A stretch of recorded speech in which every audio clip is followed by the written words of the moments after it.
안녕하세요. 김성길 목사와 함께하는 예수님 이야기 제3단원입니다. 자, 1단원에서는 우리가 뭘 다뤘죠? 바로 구세주 예수님을 다뤘습니다. 그 다음 2단원에서는 리더십 예수님의 리더십을 다뤘습니다. 3단원에서는 예수님의 성품을 다루고 있습니다. 4단원까지 갈 건데요. 4단원에서는 이제 사복음서 속에 나타난 예수님을 종합적으로 함께 이야기를 나누려고 합니다. 성품은 세상을 살아가는데 너무너무 중요한 역할을 합니다. 결국 알고 보면 환경 때문에 망하는 게 아니라 성품 때문에 망하는 것이에요.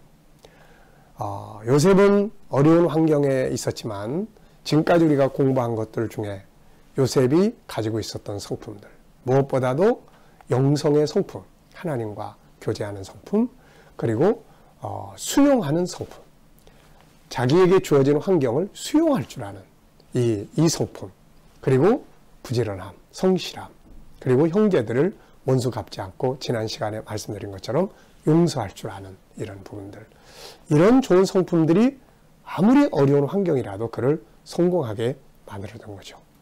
반면에 사울 같은 사람들, 자기의 왕임을 지키려고 하는 교만함, 과욕, 이런 것들이 실패하게 만들고, 삼손 같은 사람, 결국은 기생 좋아하다가 정욕적인 성품 때문에 망하게 된 것이죠.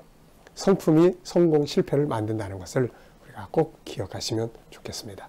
자, 지난 시간에는 23번째 예수님의 성품, 용서, 용납. 이 용서 못하면 부글부글 끓어요. 이 부글부글 끄는 것, 이게 나의 인생을 망치게 만들어요.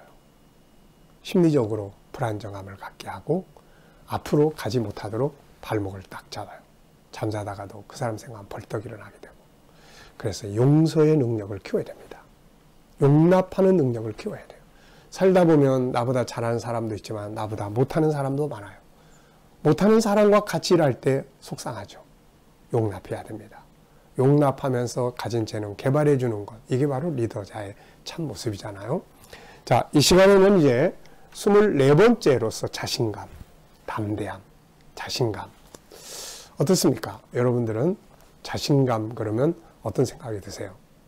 자신감의 지수를 이야기하라고 그러면은 1에서 10, 10이 정말로 10은 자신감이 넘치는 것이고, 자, 그렇다면은 여러분들의 자신감 지수는 어느 정도 되시나요? 뭐 한 5 정도 되나요? 멈칫 그러면서 또 하기도 하고 안 하기도 하고. 그 밑으로 떨어져 있나요?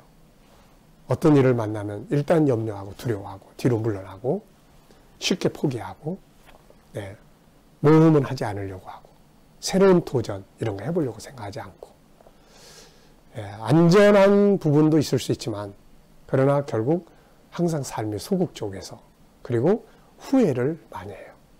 나도 좀 해볼걸. 나도 좀 그때 그렇게 도전해볼걸. 네. 자, 그래서 우리가 자신감의 지수를 확 높여야 됩니다. 자, 오늘 이것을 우리가 좀 잘 살펴보시기 바랍니다. 우선 자신감의 사전적 의미, 자신감. 어떤 일을 스스로의 능력으로 충분히 감당할 수 있다고 믿는 마음이에요. 믿는 마음. 자기 자신이 어떤 일을 스스로의 능력으로 충분히 할 수 있어. 나는 저기까지 올라갈 수 있어. 나는 이 일을 할 수 있어. 라고 느끼는 마음. 이게 자신감이에요. 어떤 일을 딱 만났을 때 어떤 마음이 드나요? 난 안 돼.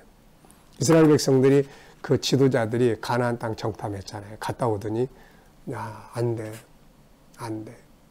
자신감이 없는 거예요. 그 현장을 딱 보더니 내 힘으로 안 돼. 이런 거죠. 자신감은 다윗같이 골리앗 앞에 섰을 때 무슨 소리냐. 하나님이 함께 하시면 할 수 있는데. 그리고 돌멩이 들고 나가는 거죠. 이게 자신감이에요. 자신감이란 어떤 일을 할 수 있다고 느끼는 믿음이며 어떤 상황 앞에서도 담대하게 나아갈 수 있는 용기 있는 행동이기도 합니다. 다윗이 골리앗을 이길 수 있었던 것이나 여호수아와 갈렙의 성공은 모두 자신감에서 나온 결과물들이죠. 그러므로 자신감이 약하면 아무것도 할 수가 없습니다. 새로운 도전도 할 수 없고 어려운 일 앞에서 나아갈 수도 없고 실패를 받아들일 수도 없고 결국 또다시 실패자가 되는 거죠. 계속 반복. 그래서 나중에 후회만 남습니다. 그러므로 자신감의 성품 역시 우리가 살아가는 데 없어서는 안 될 아주 중요한 보물이죠. 재산입니다. 물론 자신감이 넘쳐서 실패할 때도 있어요. 그렇지만은 그 실패는 실패가 아니고 과정이죠. 그래서 자신감을 우리가 키워가야 됩니다. 자, 그렇다면은 자신감은 어디서 나올까요? 자, 자신감을 우리 아이들에게 우리 아이는 자신감을 좀 키워줘야 되겠어. 그럴 때 이런 과정을 거치면 돼요. 자, 먼저 정체성을 바르게 알게 해주는 게 중요합니다. 우리도 자신감을 가지려면 정체성을 바로 가져야 돼요. 정체성이 뭘까요? 자기 정체성. 우리 인간이 도대체 어떤 존재인지, 내가 이 일을 할 수 있는 존재인지 할 수 없는 존재인지를 먼저 아는 게 중요하죠. 그래서 우리가 정체성 그러면 창세기 1장 27절, 28절을 생각하는 게 아주 중요해요. 저는 이제 초등학교 3학년 때부터 사회생활을 시작을 했어요. 시골에 살다가 서울 올라와가지고 그 속에서 가난해서 올라왔죠. 그리고 학교 전학이 늦어지는 바람에 사회생활부터 시작을 했습니다. 그러다 보니까 세상이 얼마나 힘든 곳인지를 많이 경험을 했죠. 세상이라는 것은 힘의 논리가 지배하고 물질적인 것이 지배를 해요.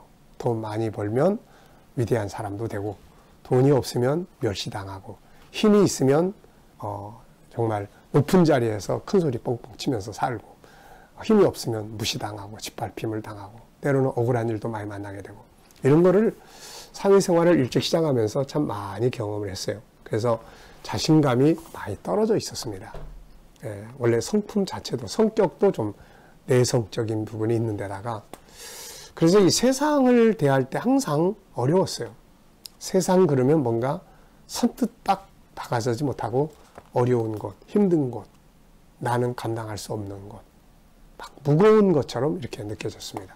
그러다가 어느 날 창세기 1장 27절, 28절을 알게 됐어요. 이 말씀을 내 영혼 속에 성령께서 받아들이게 도와주신 거죠. 그래서 이 말씀을 보고 나서 제가 느낀 게 있었어요. 세상은 나로 하여금 다스리라고 주신 것이지 세상은 다스리라고 나한테 주신 거구나. 어려운 문제가 와도 다스리라고 주신 선물이지 나를 무너지게 하고 망하게 하려고 주신 것이 아니구나. 이런 생각이 들기 시작을 했어요. 지금도 물론 여러 가지 그런 소극적 부분도 많이 있지만, 그래도 이 말씀이 내 안에 딱 자리 잡으니까 나는 하나님의 사람인데, 하나님의 자녀인데, 세상을 다스리라고 하셨는데, 그래, 난 다스릴 수 있어. 이런 생각이 점점점 커지기 시작했습니다. 그러다 보니까 전혀 가보지 아니한 길도 제일 중요한 건 아버지의 뜻이에요? 아니에요? 이거 묻고 하나님의 확신 주시면 팍 저질러서 가기도 하고, 여기까지 온 것 같습니다. 창세기 1장 27절, 28절을 많이 외워야 돼요. 계속 외워야 됩니다. 저는 아침마다 눈 딱 뜨면 새벽에 이제 세면하러 들어가잖아요. 거울 딱 보고 넌 누구야? 난 하나님의 자녀야. 하나님의 자녀는 뭐 하는 사람인데? 세상을 다스리는 사람이야. 네, 이렇게 고백을 합니다.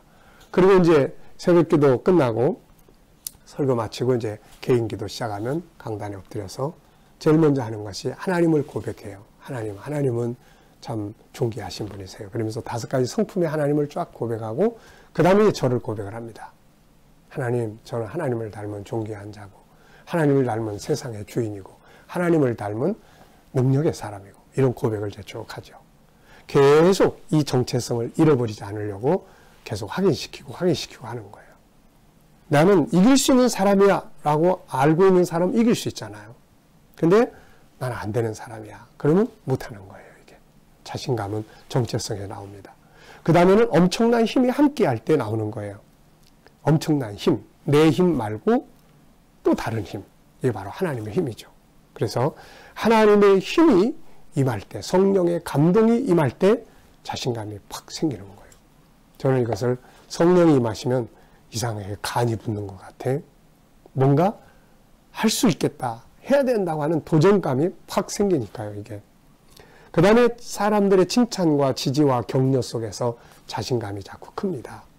칭찬, 지지, 격려, 이런 말들을 들으면 자꾸 자신감이 붙잖아요.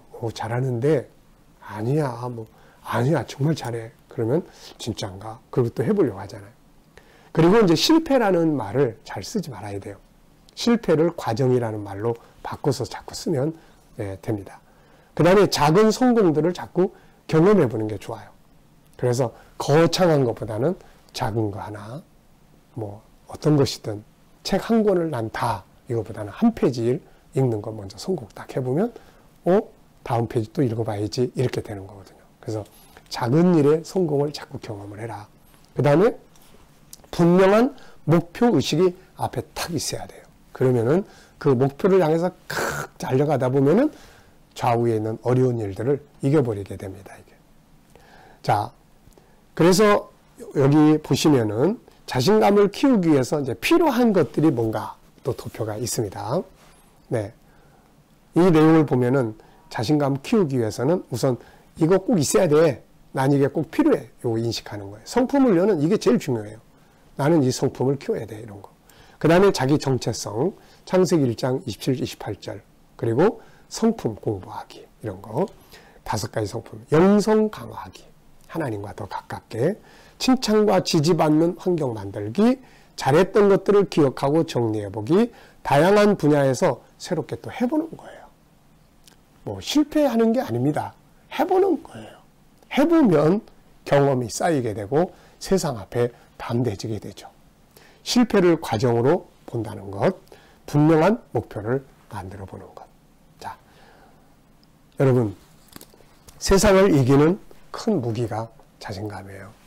자신감이 떨어지면 아무리 적과 꿀이른 가나안 땅이라도 못 들어갑니다. 가나안 땅에 들어갔던 사람들, 그들의 자신감 어디서 다 나온 건지 한번 살펴보시면 돼요. 정체성에서. 제일 중요한 정체성에서. 하나님의 힘이 함께하는 것. 다 여호와로 말미암아 들어가는 거지 내 힘만 가지고 들어가는 건 아니거든요. 또 주변의 사람들의 가족들, 이웃들의 칭찬, 지지, 격려 이런 것들 속에서. 그래서 또 작은 이 성공들을 계속 경험해 보는 데서 하면 되는구나 이런 거. 실패가 딱 됐을 때 실패라는 말 쓰지 않기. 과정이에요. 또 한 번의 과정을 거쳤어 라고 생각할 수 있는 것. 그리고 분명한 목표의식. 그러면 자신감을 키워갈 수가 있습니다. 뭔가 앞에서 주저주저 하고 계시는 분들이 있다면 자신감을 키워보십시오. 그래서 정복하시면 됩니다. 실패하면 어떻습니까? 또 하면 되는 거죠. 그래서 우리가 자신감을 잘 키우셔서 우리가 다스려야 될 세상을 넉넉히 다스릴 수 있는 그런 능력의 삶을 살아갈 수 있기 바랍니다. 이 시간 말씀 여기서 마치겠습니다. 감사합니다.